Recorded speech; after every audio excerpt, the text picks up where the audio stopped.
Good morning class 8th। पिछली कक्षा में हम लोग नीति नवनीतम पढ़ रहे थे, जिसको मैंने समझाया था और 4 श्लोक आपको बताए थे बच्चों। तो आज मैं आगे बढ़ रही हूँ, कुछ श्लोकों के अनुवाद और एक्सरसाइज मैं आपको बताऊंगी और फिर उसका लिखित काम भी अगली कक्षा में भेजूंगी, तो उसे अपनी कॉपी में कर लीजिएगा। पूरा लिखित वर्क आपको केवल अनुवाद करने होंगे श्लोक के, और कुछ प्रश्न जो होते हैं बड़े वाक्य वाले वो आपको कॉपी में करने होंगे और आपको बुक में पेंसिल से लिखकर याद करने होंगे हमेशा की तरह। तो कोई भी चेंज नहीं होना चाहिए। आपकी कॉपी फिर मंगाई जा रही है, इसलिए आप अपना लिखित काम पूरा रखिए बच्चों। तो मैं आगे पढ़ा रही हूँ आपको। आपकी कॉपी जल्दी ही मंगाई जाएगी, अगले हफ्ते ही या इसी वीक के लास्ट में मंगाई जाएगी, तो इसलिए अपना लिखित काम क्लास वर्क का पूरा रखिए। यत् कर्मं कुर्वतो अस्य। मैं श्लोक पढ़ना शुरू कर रही हूँ। नीति नवनीतम का 5वां श्लोक है, उसके उच्चारण पर भी ध्यान दीजिएगा। यत् कर्मं कुर्वतो अस्य स्यात् परितोषो अंतरात्मनः। एक एक शब्द पर ध्यान दीजिएगा बच्चों। यत् जिस, कर्मम काम को, कुर्वतो करने पर, अस्य होता है, स्यात् हो, अस्य इसका, स्यात् होता है, परितोषो अंतरात्मनः। परितोष खुश, अंतरात्मनः हमारी आत्मा। तो जिस काम के करने पर हमारी अंतरात्मा प्रसन्न होती है, खुश होती है, संतुष्ट होती है, तत्प्रयत्नेन, उसको ही प्रयत्नपूर्वक कुर्वीत करना चाहिए। उस काम को ही प्रयत्नपूर्वक हमें करना चाहिए। विपरीतम, उससे उल्टा, तू तो वर्जयेत, छोड़ देना चाहिए। तो बच्चों क्या बताया गया है, जिस काम को करने पर इसकी या मनुष्य की या हमारी आत्मा संतुष्ट होती है, उसी काम को हमें करना चाहिए। प्रयत्नपूर्वक उसके विपरीत काम को हमें छोड़ देना चाहिए। क्या तात्पर्य है बच्चों इसका, कि यदि कोई भी काम ऐसा है जिसको करने से हमें खुशी मिल रही है, तो उस काम को हमें करना चाहिए। हमारी आत्मा जिस काम को करने में प्रसन्न होती है, उसे हमें करना चाहिए। लेकिन उसका उल्टा काम, या कि जिसको करने से हमारी आत्मा दुखी हो जाती है या हमें अच्छा नहीं लगता है, उस काम को हमें नहीं करना चाहिए। देखिए बच्चों, हमेशा ऐसा होता है, आप ध्यान दीजिएगा, कि कोई भी हम अच्छा काम करते हैं तो हम बहुत खुश होते हैं, हमारी आत्मा खुश होती है। लेकिन यदि हम कोई बुरा काम करते हैं तो हम अंदर से भी नाखुश रहते हैं, डरे हुए रहते हैं। तो हमें कभी ऐसा काम करना ही नहीं चाहिए। यही इस पाठ में, इस श्लोक में बताया गया है। ठीक है, अगला देखिए। दृष्टिपूतम न्यसेत पादम। दृष्टिपूतम, आँख से, दृष्टि से, पूतम पवित्र करके, न्यसेत रखना चाहिए, पादम पैर। आँख से पवित्र करके हमें अपना पैर आगे बढ़ाना चाहिए। अब क्या क्या बताया गया है बच्चों, बहुत अलग तरह से बात कही गई है कि हमें देखभाल कर आगे बढ़ना चाहिए। मतलब हम जहाँ बढ़ रहे हों, पहले उस जगह को देख लेना चाहिए कि वो हमारी आँखों में, हमारी दृष्टि में पवित्र है या नहीं। वस्त्रपूतम जलम पिबेत।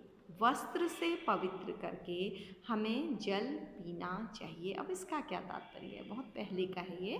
तब एक्वागार्ड या स्तर के फिल्टर जैसी चीज़ें नहीं होती थी, तो व्यक्ति से कहा गया, वो नदियों का जल पीता था, कुओं का जल पीता था, जिसमें और गंदगी तो नहीं होती थी बच्चों, घास फूस मिट्टी इस तरह की चीज़ें होती थी। तो कहा गया है कि वस्त्र से छान कर या पवित्र करके पानी पीना चाहिए।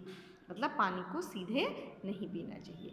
सत्यपूताम वचेद वाचम, और सत्य से पवित्र करके बातें बोलनी चाहिए। मतलब झूठ नहीं बोलना चाहिए। अलग तरह से कहा गया है, मनः पूतम समाचरेत, और मन से पवित्र करके ही हमें आचरण करना चाहिए। यानी कि हमें वो काम करना चाहिए जो हमारे मन को भी क्या लगे, पवित्र लगे, अच्छा लगे। फिर से देखिए इन दोनों श्लोकों को।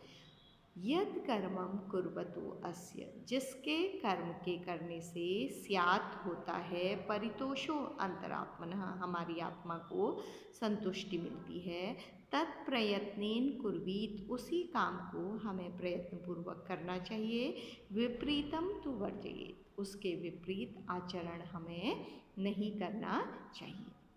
अगला है बच्चों कि आँखों से पवित्र करके हमें पैर आगे रखना चाहिए, यानी कि देखभाल करके आगे बढ़ना चाहिए। यानी कि क्या तात्पर्य है बच्चों, हमें जिस दिशा को आगे बढ़ना हो पहले हमें सोच समझ लेना चाहिए कि वो रास्ता हमारे लिए उचित है या नहीं। वस्त्र पूतम, वस्त्र से पवित्र करके पानी पीना चाहिए। सत्य पूताम वचेत वाचम, और सत्य से पवित्र करके हमें वाक्य बोलने चाहिए। मनः पूतम समाचरित, और मन से पवित्र करके हमें आचरण करना चाहिए। यानी कि यदि हमें आगे बढ़ना हो तो हमें देखभाल करके बढ़ना चाहिए, पानी पीना हो तो उसे स्वच्छ पानी पीना चाहिए, अशुद्ध जल नहीं पीना चाहिए। सत्य से पवित्र करके हमें वाणी बोलनी चाहिए, यानी कि हमें झूठ नहीं बोलना चाहिए। और मन से पवित्र करके हमें आचरण करना चाहिए, यानी कि आचरण करने से पहले हमें सोच लेना चाहिए कि ये आचरण जो काम हम करने जा रहे हैं वो सही है या नहीं है। ठीक है, तो ये लेसन हमारा यहाँ पर ख़त्म हो गया है। आप शब्द अर्थ अपनी कॉपी में लिखेंगे और शब्द अर्थ आपको याद भी करने होते हैं। ठीक है, तो मैं इसकी एक्सरसाइज आपको बता रही हूँ। पहली एक्सरसाइज है बच्चों, एक शब्द में उत्तर देना है। ठीक है, तो सबसे पहला है नृणाम संभवे कौ क्लेशम सहिते, लोगों को जन्म देने में कौन क्लेश सहता है। माता पितरौ, माता पिता, यानी कि संतान को जन्म देने में तो माता क्लेश दुख सहती है, लेकिन उसके पालन पोषण में, उसके लिए कुछ भी ज़िंदगी में करने में पिता को भी क्या होता है, काफ़ी कष्ट होता है। ठीक है, तो यहाँ पर कौ की जगह पर आपका आंसर आएगा माता पितरौ। आप देखिएगा जैसा कौ है वैसा ही माता पितरौ शब्द भी है, सुनने में भी मात्राओं में भी। ठीक है, अगला है कीदृशम जलम पीवेत, कैसा जल पीना चाहिए। तो कीदृशम की जगह पर होगा वस्त्र पूतम, जिसे वस्त्र से क्या कर लिया गया हो, पवित्र कर लिया गया हो। लिखते जाइएगा, आप नोट करिएगा बेटा पेंसिल से अपनी बुक में या कॉपी में कहीं पर भी। ये आपको कॉपी में नहीं करना है, दूसरा आपको कॉपी में करना होगा। ठीक है, नीति नवनीतम पाठ कस्मात् ग्रंथात् संकलितः, नीति नवनीत पाठ किस ग्रंथ से लिया गया है। यह है मनुस्मृतेः, मनुस्मृति से। बच्चों एक मिनट मैं फिर आपको पढ़ाती हूँ।